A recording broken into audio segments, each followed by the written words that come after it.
I think we have to take any kind of weight loss drug with caution. Cynthia released some statement vague about whether they're in a relationship or not in a relationship. 6-7 on a Merry Christmas. 6-7 on a I just looked at my sister who's behind the cameras because I don't know what's happening.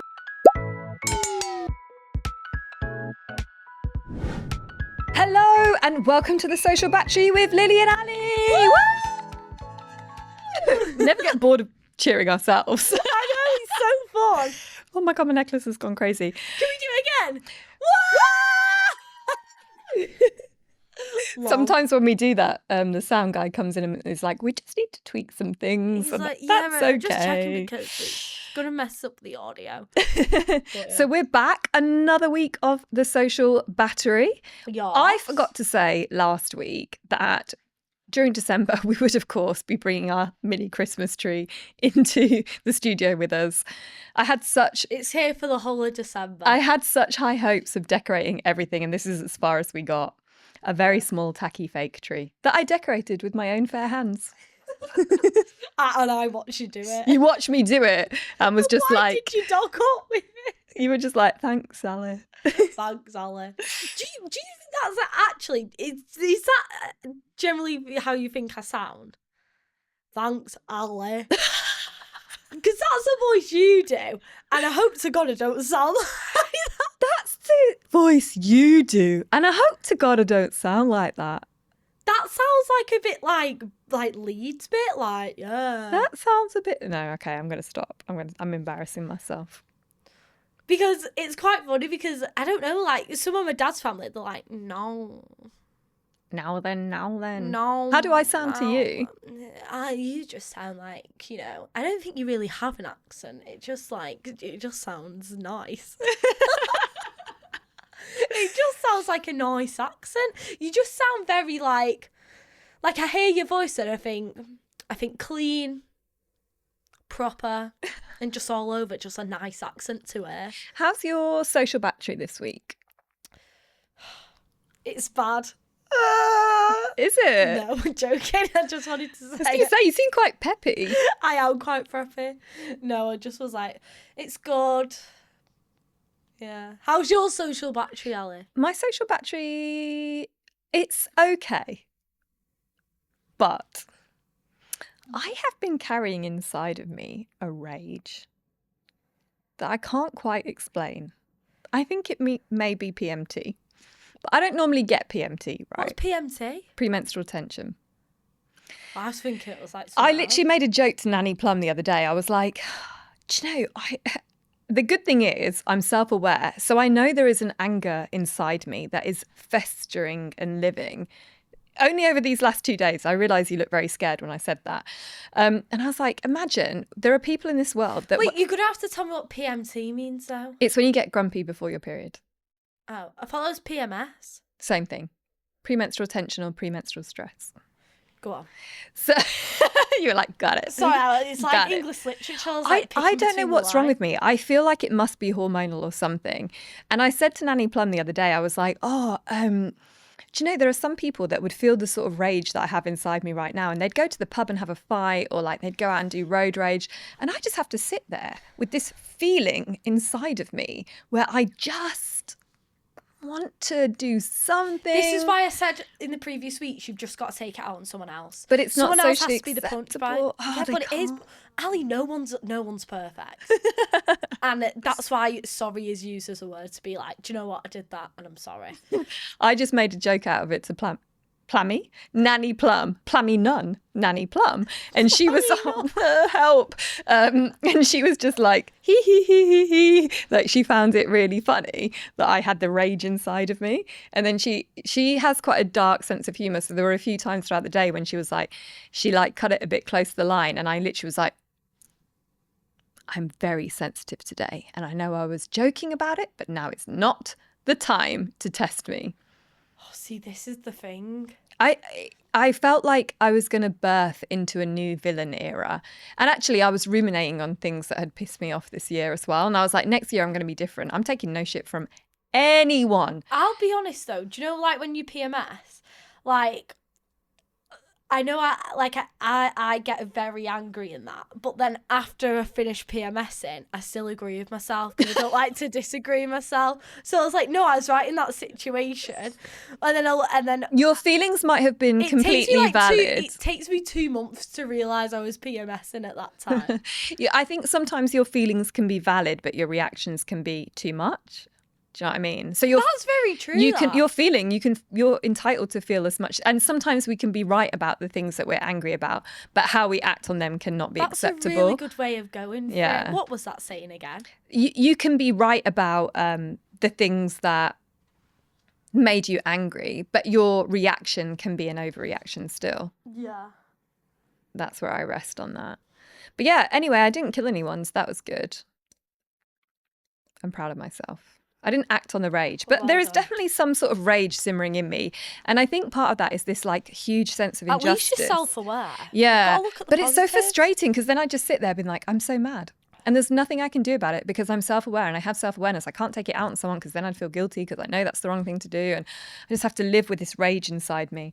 I think it's a little bit about reflecting on the year that's gone and thinking about the things that have been said about me, about us coming out the show, but also, you know, some personal situations as well, where I haven't spoken out and defended myself because I've been scared of throwing somebody else under the bus. And I just decided to myself, next year, no, I'm not going to be protecting anybody who's disturbing my peace. Ooh. 2026 will be my violence era. I'll be if people come for me and if my name comes out of somebody's mouth, I will be going full pelt with receipts about what they're really like, because I'm not going to sit silently while other people bad talk me anymore. That's what I've decided. Oh my God.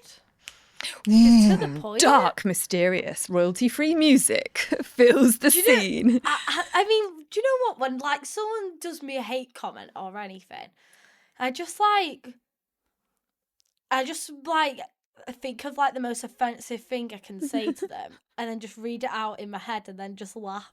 I'm not really talking about trolls, to be fair. I'm thinking about people that have lied about me like quite publicly over the last year and like, what the hell was I thinking just staying silent? If we come back to like... Yeah. And also just, you know, life is sometimes stressful. I find Christmas quite stressful sometimes. Well, especially since losing my brother. But I will say... not to go too deep, I feel much more optimistic about Christmas this year. Honestly, I went into Ali's place. I didn't have decorations, but I felt the cozy vibes. Yeah. I walked into Ali's place the other week and it was like walking into like a grotto. Oh. It was very cute. It was very cozy. It was very wholesome. And the vibes were just there. Chilled. I think I do feel happier about Christmas this year. And obviously now we are, 2 weeks away from Christmas or something like that? Like days are blurring into one at this point. It's December, so it all feels like Christmas. And that can be a really hard time of year for some people. Yeah. But I will say, for me, for the first time in a while, the Christmas joy is coming back. Yay! I'm ready to reclaim Christmas, I think. Do you know what I was thinking though? People are like, oh, like I need to get into the Christmas spirit. Yeah. I've realised every year I say I need to get myself into the Christmas spirit. What can I do to get me into the Christmas spirit? I think you either are or you aren't. For me, for a couple of years, Christmas was just not really an option. I tried really hard last year. And I was there in body, but not in mind. And actually, it had a worse impact on my mental health by trying to force the Christmassy stuff. I think when it comes to that, it's like you just hanging out with people. You invite someone over for some food, some drinks. Whatever. You don't have to be in the Christmas vibe. That's the point. But if you want to be, you can. And if you're going through something difficult or sad, there is also space in us as humans to have sadness and joy in us at the same time. And that's what I'm realising. And I do feel more festive this year. I feel more optimistic. A big part of that is obviously family. We've got Rachel here again this week. We've got Rachel supporting again. Big Sister, and also Nanny Plum. She's helped bring back some festive cheer, and I'm really appreciative of that. Oh. I was thinking about this yesterday. I was like, do you know what? She's just such a selfless person. But not in the way where she loses herself or her identity in a relationship. She absolutely... There's a good balance. Yeah, she prioritises herself, her hobbies, her work, her friends, everything that she needs to do. But she's just reliably always there. I've noticed that about Nanny Plum. Like, she's always on the go. Yeah, she's always on the go. She's always got something to do, Nanny Plum. She has. I always come in and she's like, just nipping out, got to do this. I'm like... Yeah. Yes. Yeah. She's like, oh, I'm going to go paddle. Most of it is paddle and work. Most of it is paddle. But still, she has a very good life balance work. Yeah. But somehow she manages to totally look after herself and what she needs to do, but also be just a selfless, solid person in my life. And just so endlessly optimistic. And she's brought back some festive cheer for me. So that's a round of applause. I know. I can sleep better tonight now. So I'm excited for Christmas, I think. I don't know what I'm doing yet, but I think this is the joy about Christmas. Yeah. I'm a last minute gal. If someone's going to call me up next week and be like, let's get drunk, I'm like, absolutely. If someone calls me up going, let's go for a festive meal, absolutely. I've realised I plan nothing in the future. I'm a call me up when it's going to happen and I'll be there. Yeah. My calendar empty. Has not even been written because I only live in the moment. My calendar's full for this month. I just live in the moment. Oh, but that's I might good. get a frame that says live in the moment because that's what I do. Oh. But yeah. Yeah, so obviously we're getting closer to Christmas. We're happy about that. And next week we have an extra special episode with some friends of ours to do our Christmas party. But I think today we wanted to do, because we haven't done it for a while, a little pop roundup, pop culture roundup and a news roundup. Pop culture. Hit me.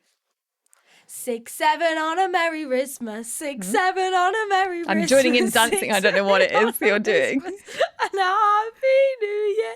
6, 7 on a Merry Christmas. 6, 7 on a Merry I just looked at my sister who's behind the cameras because I don't know what's happening. 6, 7 on a Merry Christmas and a Happy New Year.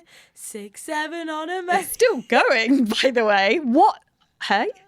What? And 6, 7 in my classroom. Oh, you know what that is. I don't really know what it is. All I know is no one is allowed to say it at any point. Lily, explain. And a kid got really upset because he was in his maths book and he started crying. I'm like, what's wrong? He's like, it says 6, 7 in my maths book and we're not allowed it. I'm like, that's so see annoying. it in your maths book.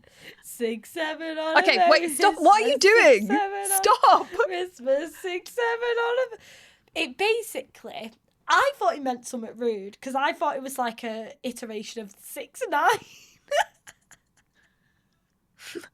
Well, my sister's reception class are not aware of what that is, so but let's I think hope not. it's something to do with a rapper, and he goes 6, 7. So Even you don't know what you're talking about. I guess I do, Ali. It's 6, 7 on a Merry Christmas. No, it's a rapper and he goes 6, 7. So when everyone sees 6, 7, like if they see it on a number, they go, ooh, 6, 7.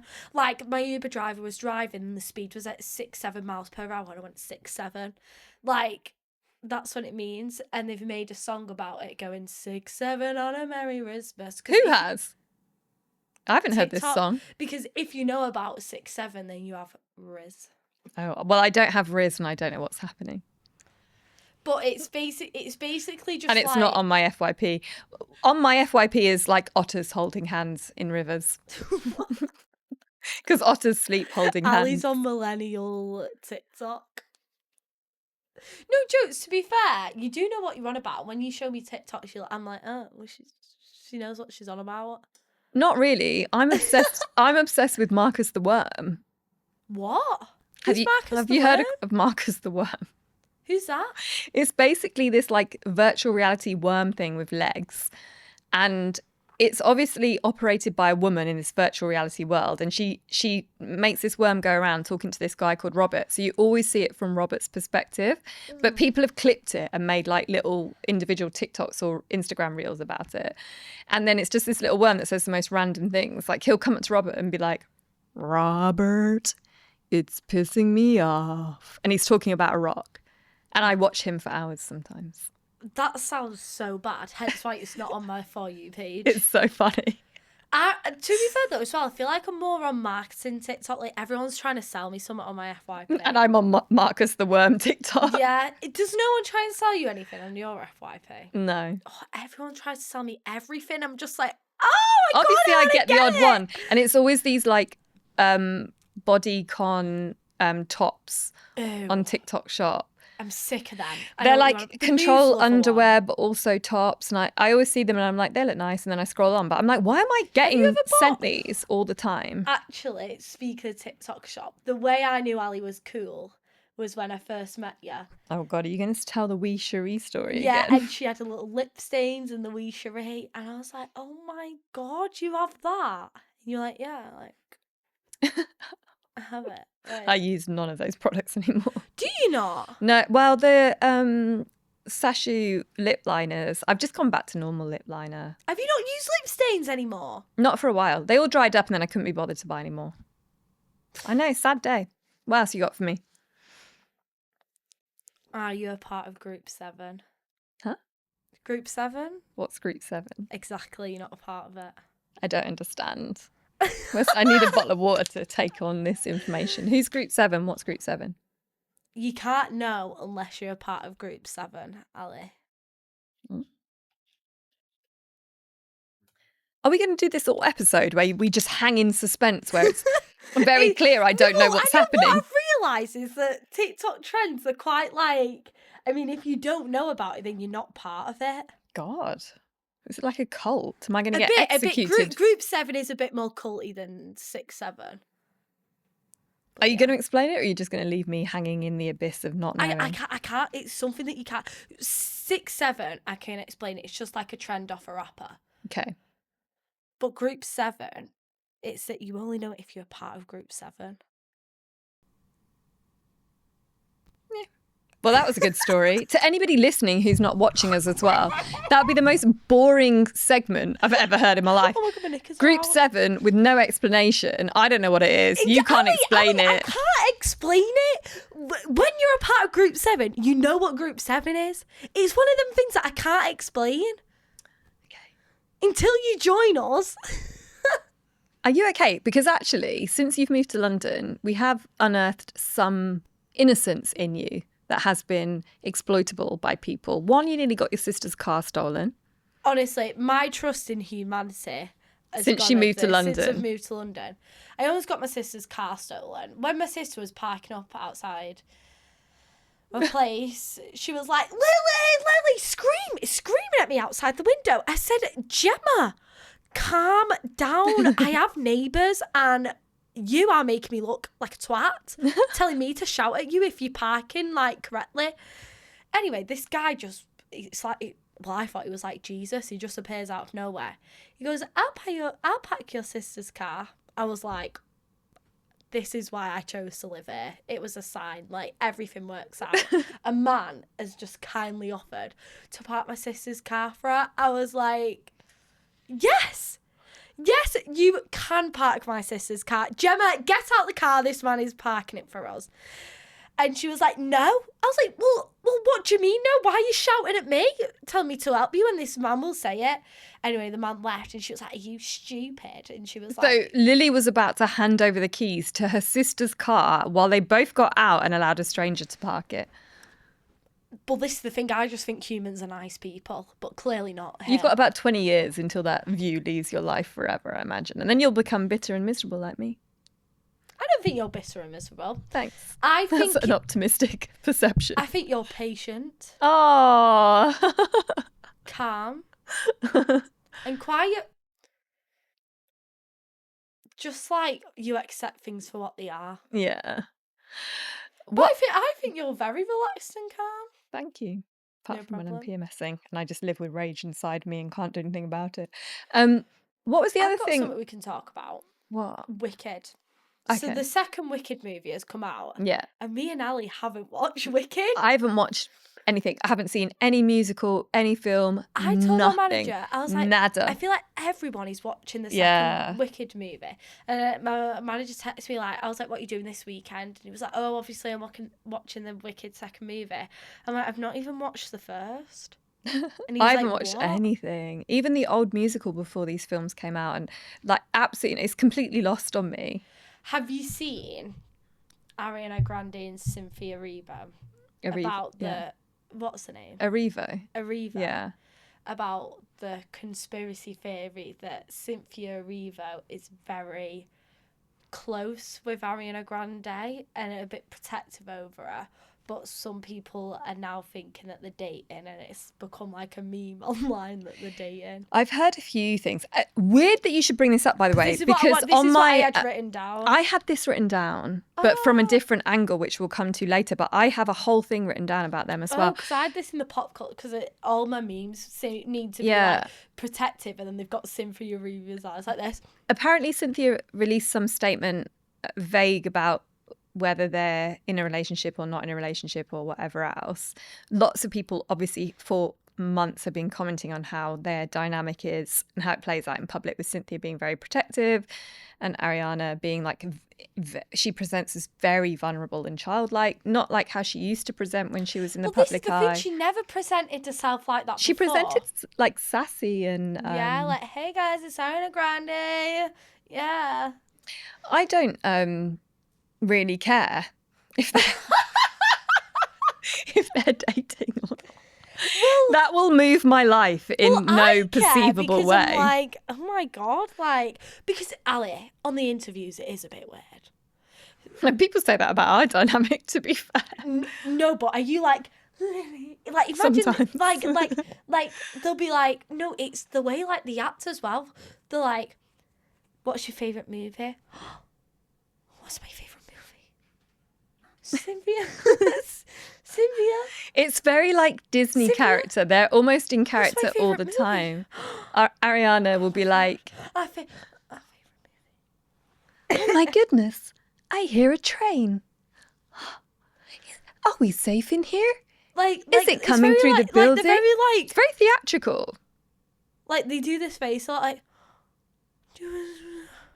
I just love the long fingernails reaching out for support that are just like grasping at each other. Like you just see Cynthia's nails just being like... And have you noticed they've lost a lot of weight as well? So actually, funny you should say that. And I think we have to manage this conversation very carefully, because I'd made a note to talk about this during a news wrap. About all the Wicked we were going to do. But skinny. I don't think it's just Wicked. It's pop stars, actors in general are shrinking. Well, Well, to be fair with what I will say with the Wicked movie, they're like, oh, it's weird how the whole cast have lost weight. To be fair, they've been working on a movie that is a lot of dancing, theatrical. Yeah. So if you move your body 24/7. Enormous amount of stress, working ridiculously long hours. What I will say is, moving away from Cynthia Erivo and Ariana Grande specifically, there is, and it's impossible to ignore the fact that there is a trend of bodies returning to minuscule, tiny shapes. It's weird because I feel like we just had the BBL. Yeah, but I remember, was it the 90s or the early 2000s? I need the flat bum trend to be back. Well, I remember 90s or early 2000s was what they called it, heroin chic, when I was growing up. And people were, and we're talking Kate Moss back in her catwalk days, like very, very thin. Was she like your icon? No, not mine. But, I mean... No, I'm not saying because of that or anything. I was just like, because like Kate Moss is like an icon, She is an icon. Was She's back of icon? No, she was like... Oh, sorry, I was just saying fashion. That I didn't personally look up to... No. But yeah, she was a fashion icon and everything else. And then we saw kind of fashion trends move from very, very skinny, like painfully thin, to... curvy, and that's because the Kardashians brought in the BBL and the boob jobs and everything else. And I think it's weird how everything's a trend. So the Kardashians are responsible for body trends, where the people, I think, and they're kind of are and they're kind of not. It's not fair to blame them as a family for everything, but they do seem to be the start of a trend. So whether it's curvy being fashionable, and obviously... Well, have you heard that the Kardashians are apparently in a Ozempic now? Yeah, and they're getting tinier and tinier. So they were the ones that started the curvy thing. Now they're going very skinny. We've seen Chloe in particular almost disappearing. I'm very, very cautious to talk about body types, even when they're thin body types, because I think women have such a difficult time anyway, especially in the media, especially with body criticisms. Nothing you do is right. You're too fat, you're too thin, you're too this, you're too that. Nothing is right. And it's a painfully moving set of goalposts for what we're supposed to look like. But I will say I'm quite scared by how skinny some of the celebrities are getting. And in the case of Ariana Grande, she's come out and said, you're all trolling me now for being this skinny, but actually you liked me better when I was my most unhealthy state. I've seen that. Yeah. When I was drinking alcohol and I was living an unhealthy lifestyle. And I think that's fine and that's fair for her to say. And I'm really cautious because there are different reasons for weight loss. It doesn't always have to be eating disorder. It can be physical health. It can be all sorts of things that are going on for the individual. But we can't escape the fact that she appears very thin. She looks unwell. I mean, and like she is like a, what do you call it? What people look up Well, she's to. a role model, but not Yeah, just role that. model, That that's it. body is now in a film that's marketed towards children. And she has come out publicly and said, this is the healthiest I've ever been. But we can all see a difference between how she looks now versus how she Yeah. looked a few years ago. And I say that as delicately and as kindly as I can without criticism for her, because I don't know what's going on in her life and I don't know what she's going through. And absolutely, there's a big difference between commenting on people's posts saying you're skinny and disgusting, you're this, you're that. That's trolling. And even when people express sort of faux concern or fake concern, that can be very insulting as well. But I do think at some point as a society, we have to sort of collectively stop and ask ourselves what is happening and what is this trend towards super skinny and where does that leave us all feeling? Yeah, I feel like that's very valid. There is a theory. I don't know how I feel about this. I don't know if it's a bit of a reach, but there is a theory amongst some feminists, not all feminists, that when society becomes more restrictive, more conservative, or more right-wing, or more harsh and controlling of women and women's bodies, within capitalist industries like beauty and fashion, you'll see a thinner ideal of a woman. And the idea is that if they keep women thin and hungry, we're less likely to fight back for our rights. What? That's one theory.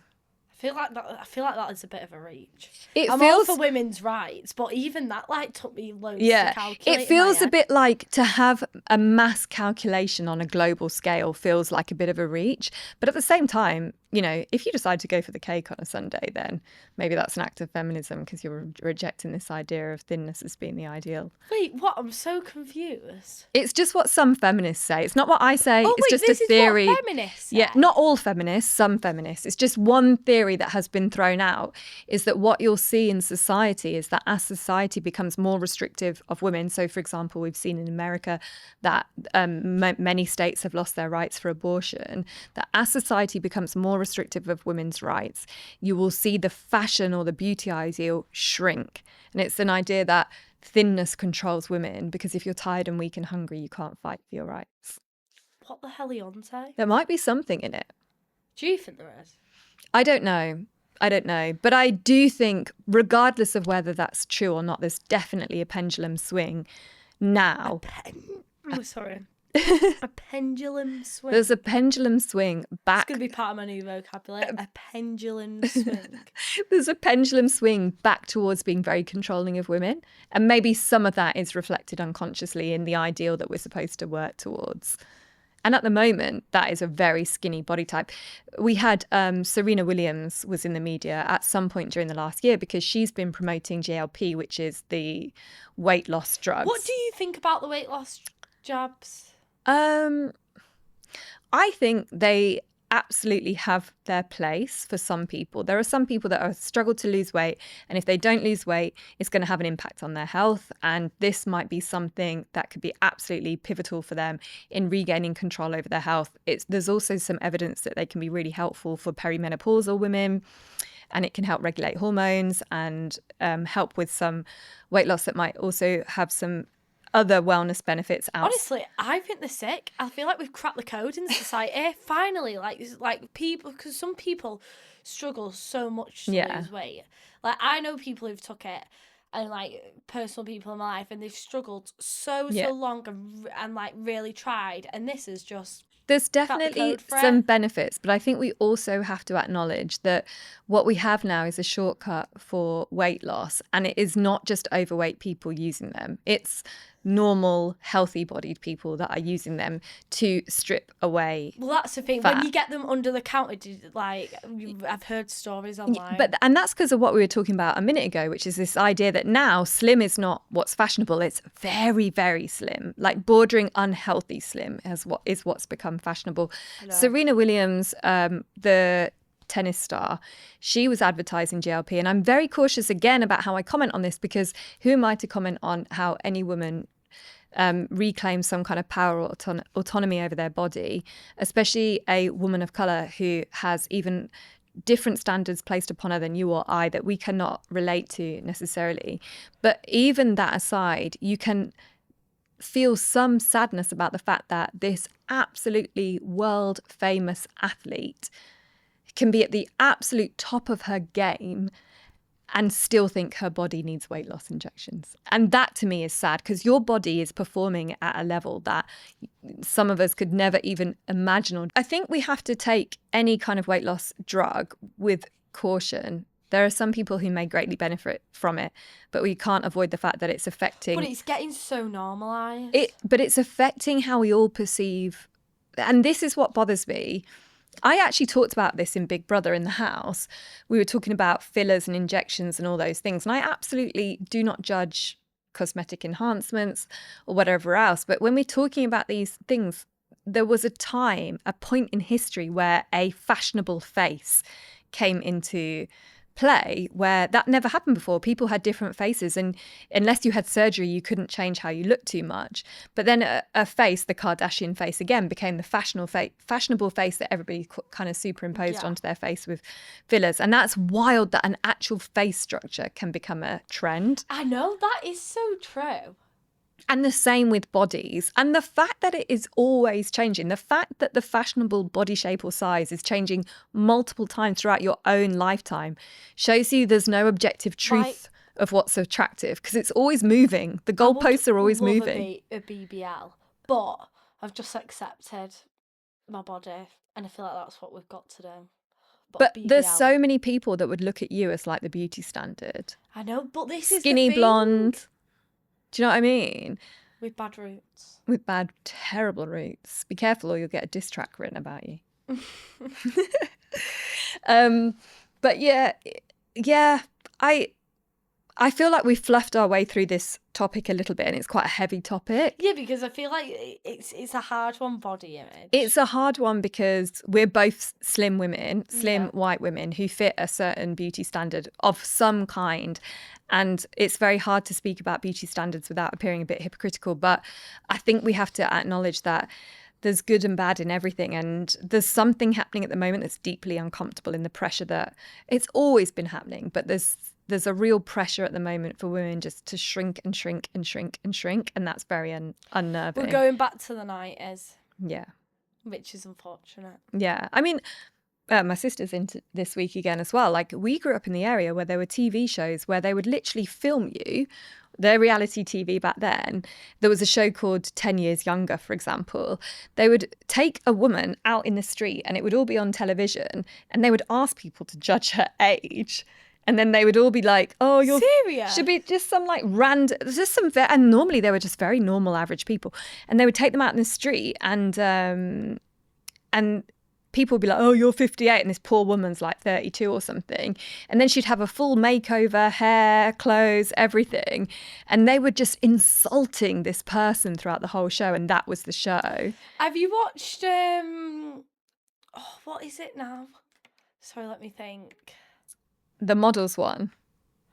America's called? Next Top Model. Yeah. Did you used to watch that? And it would be like a size 8 woman and they would be like, you're too fat to be a runway model. America's Next Top Model. I used to watch that as a child, and I remember it was when they would have the makeover, when they would get the hair dyed, and like you would see like girls like crying like, I don't want to do this. Like, if you want to be the next top model, you've got to do it. And like they ruin the hair, like when they would, some of them would get pixie cuts and cut like the long hair off. Yeah. But I loved America's Next Top Model, and I still do. It's so toxic, but so good. So toxic. But you know what I would say is, back in those days, in the 90s or early 2000s, these shows were very open about just, we are slagging women off, and we are making. You're going to leave this episode As hating yourself. Some people would say it weren't woke. Yeah, but now those things are still happening, but there's enough wokeness in the world that we don't say it out loud. It's like hidden in the messages, in the adverts, in the social media posts, in the products that are being sold to us.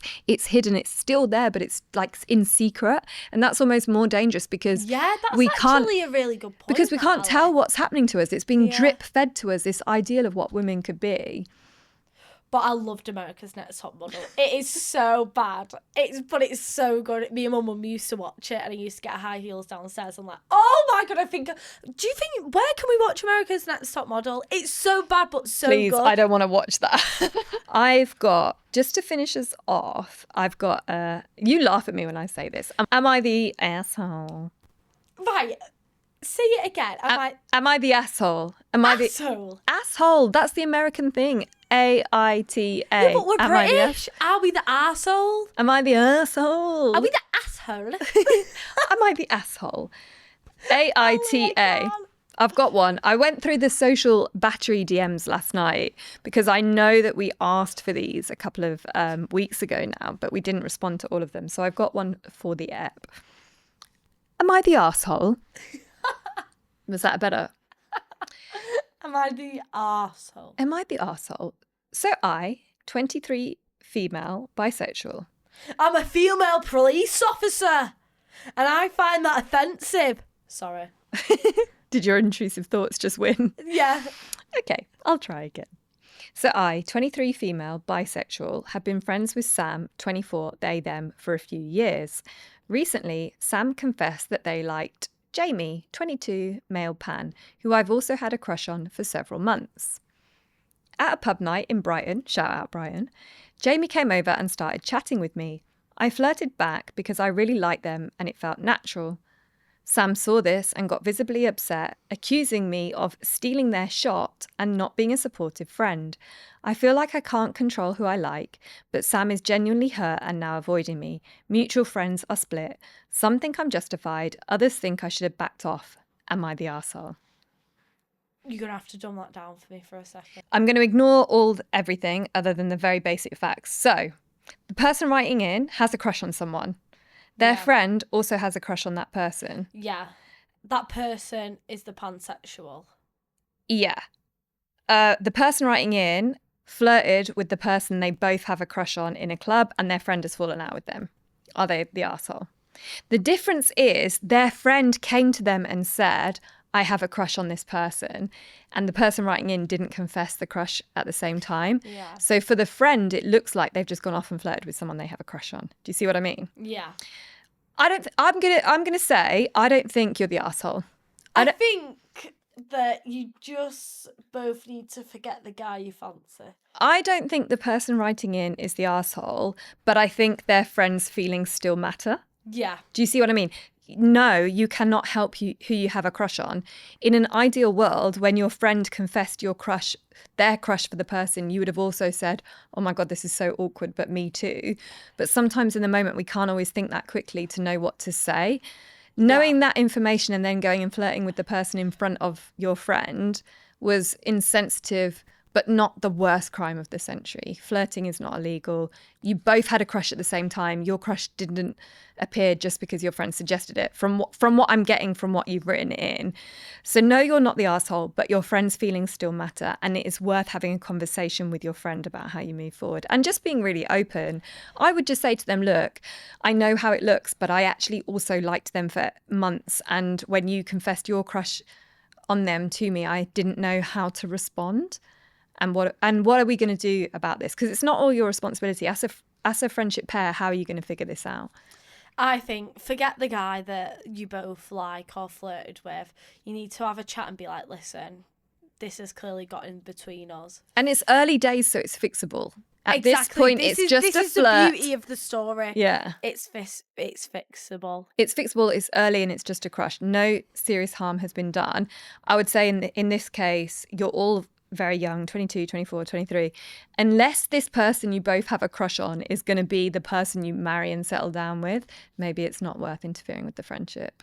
So we're coming to the end of the episode. I feel like that was short this week. Did that feel short to you? No, I feel like we spoke about some really important topics.